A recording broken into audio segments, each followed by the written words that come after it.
Hi hello അസ്സാം വലൈക്കും welcome back to Asin food stories. അപ്പോൾ ഇന്ന് എനിക്ക് വയ്യാത്ത ദിവസത്തെ ഒരു കുഞ്ഞി കുക്കിംഗ് വ്ളോഗ് ആയിട്ടാണ് കേട്ടോ വന്നിട്ടുള്ളത്.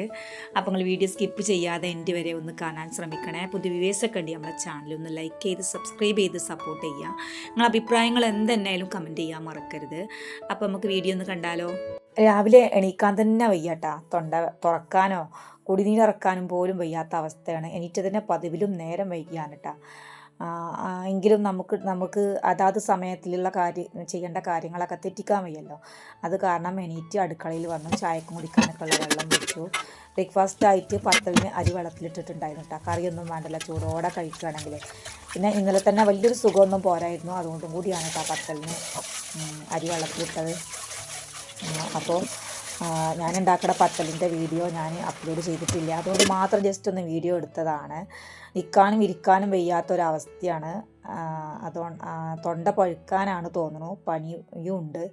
എനിക്ക് ജലദോഷമായിട്ട് വരാറില്ല കേട്ടോ, അതുകൊണ്ട് അവിടെ തൊട്ട് ഇങ്ങനെയാണ് എൻ്റെ ജലദോഷം. അത് ചെറിയ ചൂടുവെള്ളത്തിൽ കുറച്ച് ചോറ്റരി കുതിർത്ത് നല്ലോണം ഒന്ന് കഴുകിയിട്ട് അരച്ചെടുക്കുകയാണ്. അപ്പോൾ അരച്ചെടുക്കുകയാണ് വേണ്ടത്. അപ്പോൾ അതിനുള്ള സാധനങ്ങളൊക്കെ റെഡിയാക്കുകയാണ്. ചെറിയുള്ളി, അതുപോലെ തന്നെ പെരിഞ്ജീരകം, ചെറിയ ജീരകം, ഇത്രയും. പിന്നെ തേങ്ങ വേണം കേട്ടോ. അതിനിടയിൽ ഞാൻ പതിവ് കാര്യങ്ങളൊക്കെ അതും ചെയ്തു പോകുന്നുണ്ട്. പിന്നെ പത്തലിന് ഉള്ള അരി കൂടി അരച്ചെടുക്കുന്നുണ്ട്. അപ്പോൾ ആകെ നല്ല നൈസായിട്ട് അരക്കരുത്, കുറച്ച് തരിവാണ് കേട്ടോ.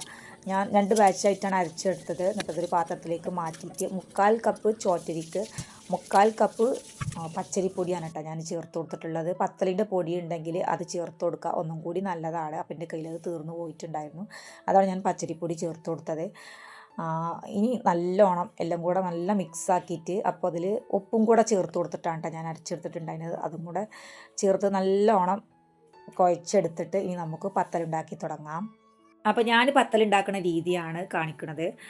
ചിലർ പുട്ടുപൊടിയൊക്കെ വെച്ചിട്ട് നെയ്പത്തൽ ഉണ്ടാക്കലുണ്ടെന്ന് ഞാൻ പറഞ്ഞു കേട്ടിട്ടുണ്ട്. പക്ഷേ എനിക്കതത്ര സക്സസ് ആയിട്ട് തോന്നിയില്ല ഉണ്ടാക്കി നോക്കിയിട്ട്. ഞാൻ ചെയ്യുന്ന രീതി ഇങ്ങനെയാണ് കേട്ടോ.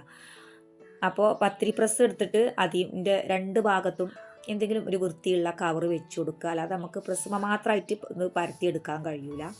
ആദ്യത്തൊക്കെ ചിലപ്പോൾ അങ്ങനെ കേട് വരും, പിന്നെ അങ്ങോട്ട് റെഡി ആയിക്കൊള്ളും. അത് പിന്നെ പ്രത്യേകിച്ച് വീഡിയോ എടുക്കുമ്പോൾ അങ്ങനെ തന്നെയാണ് കേട്ടോ. ചില സമയങ്ങളിലൊക്കെ നല്ല പോലെ വന്നത് തന്നെ ചിലപ്പോൾ ഷേപ്പ് കേടും അങ്ങനെ ഇങ്ങനെയൊക്കെ ആവലുണ്ട്.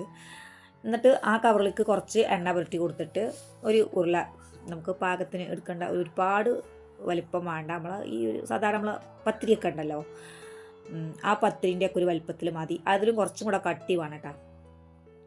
പരത്തിയെടുക്കുമ്പോൾ പൊരുള കയ്യിലെടുത്തിട്ട് ജസ്റ്റ് ഒന്ന് പരത്തി കൊടുക്കുക, ഒരുപാട് പരത്തണ്ട. എന്നിട്ട് കൈ കൊണ്ടൊന്ന് മെല്ലെ അടർത്തി എടുത്തിട്ട് നേരെ തിളച്ച എണ്ണയിൽ തന്നെ ഇട്ട് കൊടുക്കണം. പരത്തി വെക്കൊന്നും ചെയ്യരുത് കേട്ടോ.